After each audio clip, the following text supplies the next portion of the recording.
이진숙이 국회에 들어온 후 초기 과방위 회의가 열렸는데요. 예상대로 이 자리에서 결국 쫓겨나는 수모를 당했습니다. 같은 수준인 국힘을 제외하고 그 누구도 이진숙을 과방위원으로 인정하지 않고 나가라고 하니 최소한 심리적으로는 쫓겨난 것이나 다름없죠. 아마 그 자리가 바늘방석일걸요? 세상에 사람이 없어서 방통위를 말아먹은 수준의 사람이 과방위원을 한답니까? 자격은 둘째치고 명백한 이해 충돌이잖아요. 하다 이젠 이진숙이 대권주자 이외로 거론되는 게 지금 국힘의 현실이죠. 김태규는 또 어떻습니까?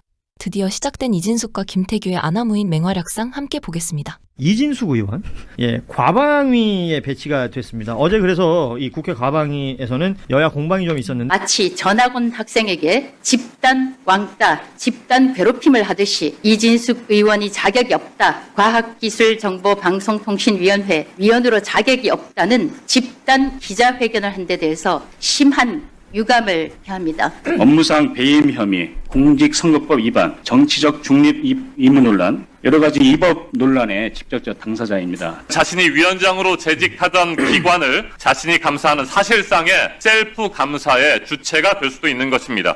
일단 맥락을 얘기하자면 이진숙 의원이 바로 직전까지 방통위원장이었고 그 방통위원장 시절에 업무상 배임, 공직선거법 위반, 정치적 중립 의무 논란, 또 직권남용 등등으로 뭐 몇몇은 이제 고소고발돼 있는 상황도 있는 것이고요. 그리고 과방위가 이제 방통위, 지금 이제 방미통위가 되겠죠. 피감기관이 되는 거 아닙니까? 맞습니다. 그런데 이렇게 상임위에 들어온 것이 맞느냐라는 문제 제기가 있다. 이게 이제 이해 충돌에 해당된다라는 얘기인데. 그러니까 이진숙 그럼 뭐 기자 출신이고 뭐 방통이 있었고 국회의원이 됐으면 과방위 어울릴 것 같기도 한데 그걸 이진숙 의원은 얘기하는 것 같아요. 근데 기존에 그 자리에 있으면서 어울릴 것 같기도 한 게 아니라 공천을 줄 때 그 자리에 어울렸어야 돼요.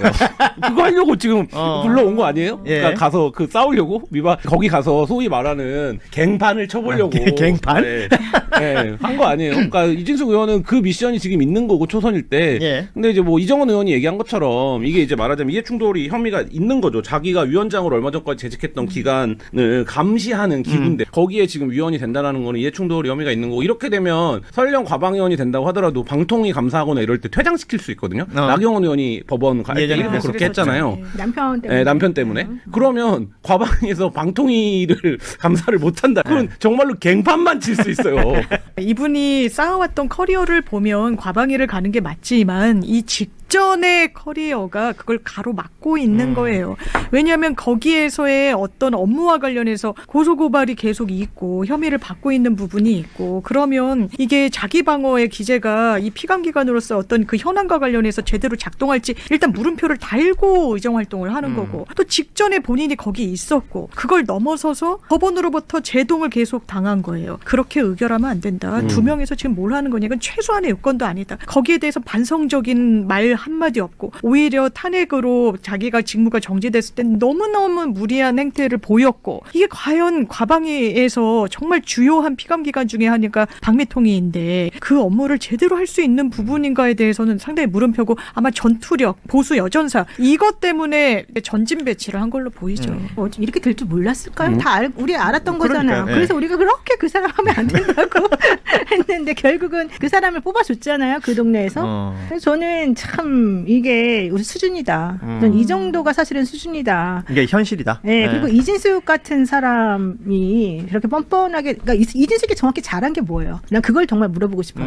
이진숙이 뭐 보수 여전사라고 주장했지만 어떤 면에서 핵방산업 활성화에 기여하고 제빵산업. 현실적으로 이 사람 도대체가 왜 이 사람이 그 동네에서 뭔가 자기가 한 것도 없는데 뭔가 되는 것처럼 추앙되었던 이유가 뭐고 그 사람을 왜 뽑아줬는지 마치 그 사람이 나오면 시장이 되든 뭐든지 꼭 무조건 한 자리를 줬어야 된다는 듯이 나왔던 그 상황. 그렇죠. 저는 그게 너무 이해가 안 가고 지금 보수 중에 천지일보 조사긴 하지만 장동혁 다음 2등이에요. 아, 그러니까 높이 나오는 웃기는 게 바로 있더라고요. 뭐냐면 네. 그 사람을요 대선 주자급으로 누가 올려놨더라고요. 올려놨어요. 예. 그 내가 이게 말이 되는 소리야. 말도 안 된다 그랬더니 나를 눈을깜 봐갖고 막 저렇게 쳐다보면서 그쪽 패널들이 왜 안 되냐는 식으로 얘기를 해요. 그러니까 결과적으로 그러면 뭐예요? 이 사람이 실제 능력이 있거나 그 사람이 어떤 올바른 가치관을 가졌거나 어떤 철학을 가지고 있거나 어떤 일을 했거나 이런 거 전혀 상관없이 누군가하고 서로 상대가 돼가지고 뭐 좀 싸움만 했다 내지는 뭔가 좀 분쟁만 일으켰다 예, 그러면 예. 무조건 그 사람이 막 무슨 대권죄를 올라서는 게 지금 예. 현재 국민의힘의 수준입니까? 아니잖아요. 전 이런 게 너무 한심하고 그게 지금 수준일 수도 있죠. 그러니까 그럼 너무 안타깝죠. 그러니까 너무 지금 예를 속상하죠. 들면 장동혁 대표의 행보도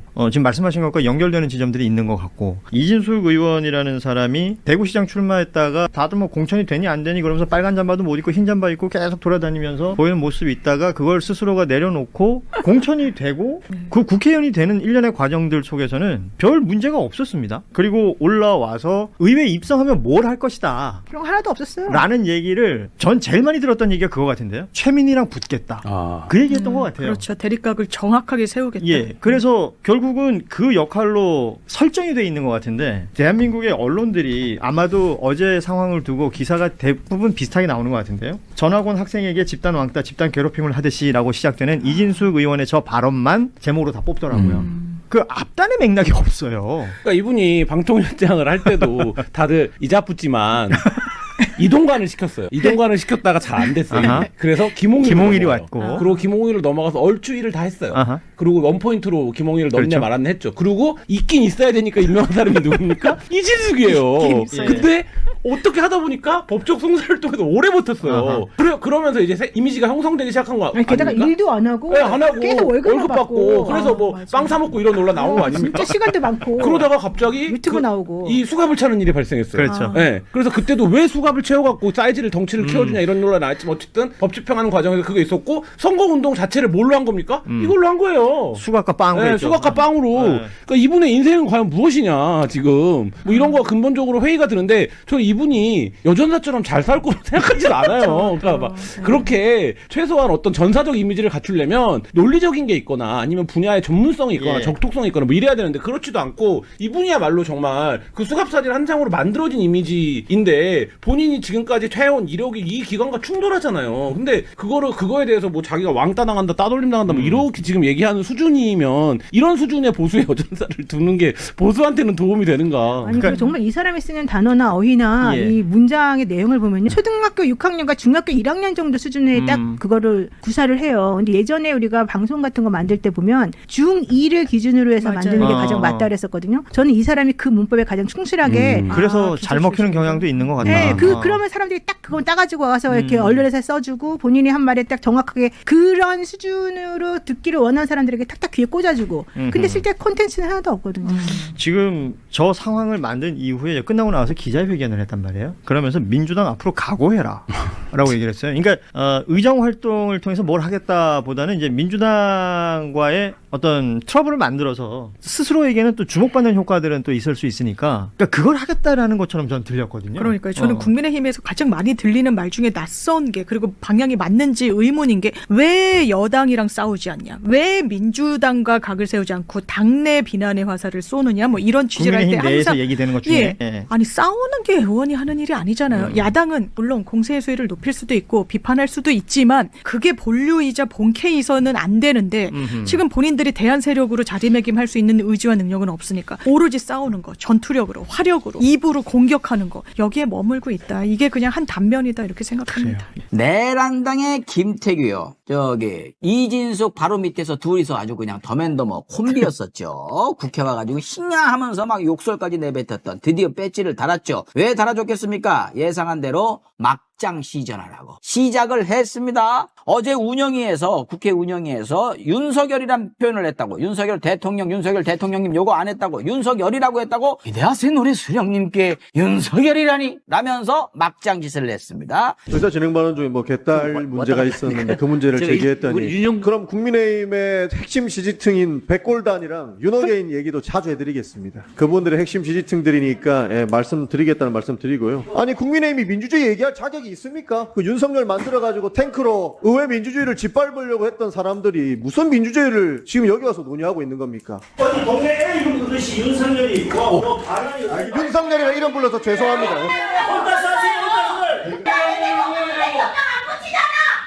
섭이야. 국민의힘 당대표라는 사람은 이재명 대통령한테 이재명이라고 이름만 부르지 않습니까? 그런데 윤석열이라고 했다고 그거 가지고 저렇게 소리 지르고 나가는 모습은 바람직하지 않습니다. 김태규 저거 얼마나 하고 싶었겠어요. 그래 저거 하려고 들어왔으니까요. 저거 하려고 들어온 거예요. 드디어 시작했어요. 네네. 윤석열 나왔어요. 앞으로 모두 이제 윤석열이라고 하면 저렇게 할 건가요? 너무 기대가 됩니다. 자, 아무튼 뭐 방통위원 시절부터 해가지고 그거 어디 안 가지요. 자기들은 이제 이재명이 아니고 재명하라고 부르고 있어요. 맞아요. 당 대표라는 인간이 그러고 있는데 윤석열이라고 그랬다고. 너무 고맙죠. 장동혁은 저거 보면서 흐뭇하겠습니다만은 한장할 노릇인 것이죠. 아직도 윤석열 윤호개인을 하고 있으니. 지금 요번에 이제 들어간 다음에 법률위원장인가가 됐어요. 그러니까 장동혁이 이제 밀어주고 있는 것 같거든요.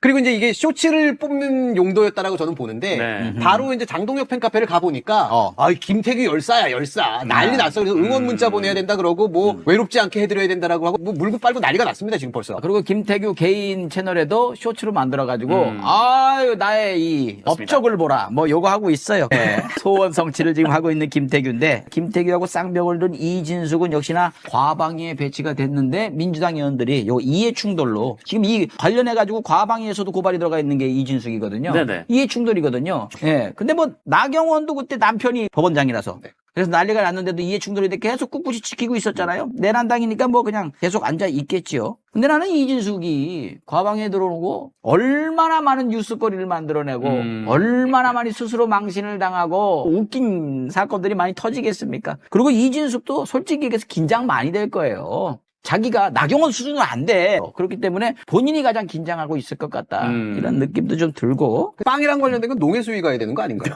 그러니까요. 과방위를 과빵위로 하려나 적어놨어. 아무튼 거기 이제 한준호가 민주당 간사예요. 이가 갈리죠. 한준호가 이진숙이 오는 걸 보면은요. 그 당시 MBC 파업하고 막 해가지고 다 쫓겨나고 막 그럴 때 이진숙은 거기 간부 자리에 앉아가지고 후배들 목 치고 있었거든요. 심지어 그 옆에 김장겸 있습니다. 그렇죠. 와, 그러니까 한준호는 딱 앉아가지고 이갈리는 MBC 박살냈던 그것들 보면서 진짜 과방위에서 간사하는 것도 참 못할 노릇이겠다. 이 생각도 좀 들더라고요. 아무튼 뭐 과방위 가셨다니까 계속 있겠죠. 김태규와 함께 최강 빌런 두오 형성해가지고 한동훈이 민주당 의원 전원한테 친전을 보냈다는 거예요. 그러니까 그 우편같이 이렇게 그 1층에 꽂아놨겠죠. 그러면서 이제 초대한다고 했는데 한 명도 안 왔다. 이걸 가지고 조롱을 해요. 이게 깐족거리는 거죠. 그러면서 거기다가 안 올 거 뻔히 알면서 그 법무부 명패, 민주당 의원 명패 이렇게 딱 걸어놓고 액션하려고 세팅을 한 거예요. 안 왔다고. 그 저기 또 뉴스 또 나오려고. 뉴스 나왔습니다. 그러니까 잔머리가. 왜냐하면 한동훈은 레거시가 지금 엄청나게 재래식이 엄청나게 밀어주고 있거든요. 그렇기 때문에 지가 뭘 하면은 다 받아주니까 또 쭈쭈 해주니까 저러고 있는 모양인데 거길 왜 가야 되니? 네가 검찰개혁 반대하는 거길 왜 가야 되는 거지? 지금 검찰개혁에 가장 큰 힘이 돼주고 원동력이 된 거는 한동훈입니다. 검찰공화국의 황태자예요. 그놈이 자기가 부역자였던 거, 그리고 자기가 윤건이라는 괴물을 거기 떠받들고서, 그리고 정치검사로서 그 난리를 치고 할 거 다 했던 거, 그거에 대해서 스스로 면죄부를 주려고, 세탁하려고 지금 몸부림치는 거 있는 거거든요. 거기에 민주당 의원들이 가가지고 들러리스라고? 뭐 말도 안 되는 소리를 이렇게 하는 겁니까? 민주당에서 누구 온 것 같은데? 누구요? 누가 왔어요? 민주당 자리가 차 있던데요? 사진 한번 보시죠. 민주당 맛있습니다. 저것도 이제 해프닝식으로 저걸 치우고 앉아야 되는데 일부러 앉은 것 같아요. 예, 일부러 저렇게 앉아가지고 또 뉴스 나오려고 저렇게 한 거예요. 배현진까지 친한이니까 참석을 해서 저렇게 하고 있다라는 말씀. 본인한테 이 검찰개혁 관련해가지고 정치검사의 대표 아니었습니까? 시선이 올까봐 오히려 더 스스로 앞장서가지고 선제공격으로 난리치고 있는 걸로 봐요. 그러니까 어떤 쪽에서는 좀 검찰에 대한 과도한 공포를 부추겨서 좀 여러 가지 우려되는 문제들에 대해서 좀 이슈를 그렇게 계속 돌려왔는데 또 한동훈이나 뭐 강백신 포함해서 또 오히려 또 이쪽에 대한 반대 쪽의 공포를 또 과도하게 유발함으로써 이 토론이 건강하게 좀 이어가지 못하게 하는 좀 그런 역할을 저는 한동훈이 머리를 좀 잘 썼다고 생각해요. 그건 맞아요. 보안수 사건이 이제 실제로 문제가 좀 생기면서 언론에서 또 좀 많이 집중적으로 보도할 거잖아요. 그럼 제가 뭐라 그랬습니까? 뭐 그러면서 이제 나와서 마치 그 보안수 사건의 피해는 한동훈이 예측했고 그걸 막아줄 수 있는 사람은 한동훈이다 이런 자리매김을 하지 않을까? 네, 그렇습니다. 네. 지금까지 보신 내용만 봐도 왜 이런 비판이 나오는지 이해가 됩니다. 이진숙 전 방통위원장은 자신이 직전에 몸담았던 기관을 감독하는 상임위에 배치되면서 이해충돌 논란을 자초했고, 김태규 역시 상대에게만 엄격하고 자신들에게는 관대한 내로남불식 태도로 논란을 키우고 있습니다. 장동혁의 제명안은 괜찮고 민주당의 윤석열이라는 호칭은 안 된다는 이 지긋지긋한 내로남불. 결국 정책 경쟁보다 충돌과 대립을 앞세우는 모습이 지금 국민의힘이 보여주는 현실이라는 지적을 피하기 어려워 보입니다. 우선 다시 한번 어제 과방위 민주당 위원들 이름으로 집단적으로 저에 대해서 과방위원 자격이 없다라고 기자회견까지 한 것에 대해서 심히 유감을 표합니다. 저에 대해서 자격 시비를 할 수 있는 사람들은 국민들뿐이고 또 사법 절차, 사법 제도뿐이라고 생각하고 있습니다. 만약 제가 피고발인이어서 또 고발당한 결과 피의자이기 때문에 과방위원으로서 자격이 없다면 과방위뿐만 아니라 다른 상임위원회에서도 자격이 없을 것입니다. 만약 제가 들어오기 전에 전날 집단적으로 저에 대해서 과방위원으로서 자격이 없다고 기자회견을 벌인 과방위원 전원에 대해서 명예훼손으로 고발을 한다면 여기 앉아 계신 과방위원 여러분들께서는 과방위원회에서 떠나야 합니까? 저는 이런 터무니없는 일들을 국민들께서 이해도 하지 않으시고 용납 못할 것이라고 생각합니다. 저에 대해서 위증 혐의로 고발한 것도 제가 방통위원장으로 있을 때 최민희 위원장의 자녀 결혼과 관련해서 화환을 보내야 된다고 당시 직원이 얘기해서 제가 그 이야기를 과방위원회에서 했습니다. 방통위원장으로서 어디에 축하 화환을 보낼 때는 반드시 제 이름이 나가기 때문에 저의 허락을 받고 나가야 하고 제가 왜 보내야 하느냐, 어떻게 된 거냐라고 사실 확인을 한 결과 그 직원이 최민희 위원장실에서 요청을 받았다라고 한 그 사실 발언과 관련해서 저를 위증 혐의로 고발했습니다. 그 고발건과 관련해서 고발인과 피고발인이 같은 상임위원회에서 활동할 수 없다. 그래서 내쫓아야겠다. 집단적으로 저에 대해서 상임위원회가 열리기 하루 전에 민주당 과방위원 전원 일동으로 저에 대해서 비토, 사실상 보이콧을 한 것은 정말 대한민국 국회로서 창피한 일이라고 저는 생각합니다. 따라서 위원장님께서 정당한 절차를 통해서 일을 진행시키시겠지만 이 부분은 국민들께서 판단하시고 국회법에 따라서 처리할 수 있는 문제라고 생각합니다. 저는 과방위원으로서 충분히 자격이 있고 이래서 이진숙 의원이 과방위에 들어와서는 안 되는 거고 또 국회의원 자격이 있는지에 대해서도 저는 의구심을 가지고 있습니다. 말이 앞뒤가 안 맞습니다. 아까 본인이 뭐라 그랬냐면 본인에 대한 비판은 본인을 선출한 국민을 무시하는 행동이라고 이야기하면서 본인을 비판한 동료 의원들에 대해선 명예훼손까지 운운합니다. 그럼 동료 의원들은 국민이 선출한 의원이 아닙니까? 본인이 지금 얘기하는 건 국민에 대한 비난이 아닙니까? 말이 되는 얘기를 하세요. 자기 입장에서만 이야기를 하니까 국회의원의 자격이 없다라고 보는 겁니다. 저는 존경하는 위원장님, 오늘 간사선임 안건 동의할 수 없습니다. 국민의힘의 반성을 요구했는데요. 윤석열 공직선거법 1심 판결 나왔습니다. 공직선거법 위반이라고 나왔고 397억 반납해야 됩니다. 이런 상황임에도 불구하고 오늘도 국민의힘은 필리버스터를 하겠다라고 이야기합니다. 그동안 필리버스터 한 게 750시간입니다. 본회의 올라온 안건마다 건건히 반대하면서 상임위를 통해서 올라오고 법사위를 통과해온 법안들을 반대하는 것은 정당한 의정활동이라고 볼 수 없습니다. 그런데 오늘 이진숙 의원까지 과방위의 위원으로 선임하는 그런 모습을 국민의힘이 보여주고 있습니다. 제가 법사에서 일할 때도 모 국민의힘 의원 같은 경우에 남편이 피감기관에 있는데도 불구하고 이해충돌 여지가 있는데도 불구하고 1년 내내 법사위 위원이 될 뿐 아니라 간사 선임까지 해달라고 목리를 부렸던 국민의힘입니다. 아까 존경하는 이정원 의원이 지적한 것처럼 이해충돌이라는 게 뭐 다른 게 있겠습니까? 피감기관과 연결돼서 고발을 당한 분입니다. 이런 피감기관에 대한 감사 권한을 주어선 안 됩니다. 정상적인 감독, 감사 기능을 수행할 수 없습니다. 당연히 과방위의 위원이 돼선 안 될 분이 지금 이 자리에 와서 앉아 있다라고 생각을 합니다. 이런 부분에 대해서 명확하게 대국민 사과도 안 하고 입장 정리도 안 하고 그 다음에 국회 정상적인 의정활동을 보이콧하는 것을 국회의원의 권리라고 이야기하는 분들에게 어떻게 간사 선임의 권한을 줄 수 있습니까? 저는 오늘 간사 선임 안건에 대해서 강력히 반대하고 존경하는 위원장님께서 국민의힘의 대국민 사과를 공식적으로 요구해 주시는 것이 우선이라고 보고 이진숙 의원은 과방위에서 당연히 나가야 되고 오늘의 발언 내용을 보면 국회의원으로서의 정상적인 의정활동을 하실 분이 안 된다라고 하는 것이 입증되셨으니 국민의힘에서 파면을 하시든 직위회제를 하시든 알아서 국민정서를 활용해서 판단하실 것을 요구드립니다. 앞으로 벌어질 국회 과방위에서 본격적인 충돌이 우려됩니다. 이진숙은 무슨 얘기를 해도 국민들한테 먹히지 않을 거고 김태규는 갖은 부적절한 언행으로 대립구도를 형성할 거라는 평가가 있는데요. 그런 이진숙과 김태규가 어떤 수준 높은 방송통신 미디어 정책을 말할 수 있을까요? 한 나라의 수준은 그 나라의 정치인을 보면 알 수 있다 했습니다. 우리도 이젠 수준 높은 문화 선진국으로서 그에 걸맞은 정치인을 좀 보유하면 안 되겠습니까?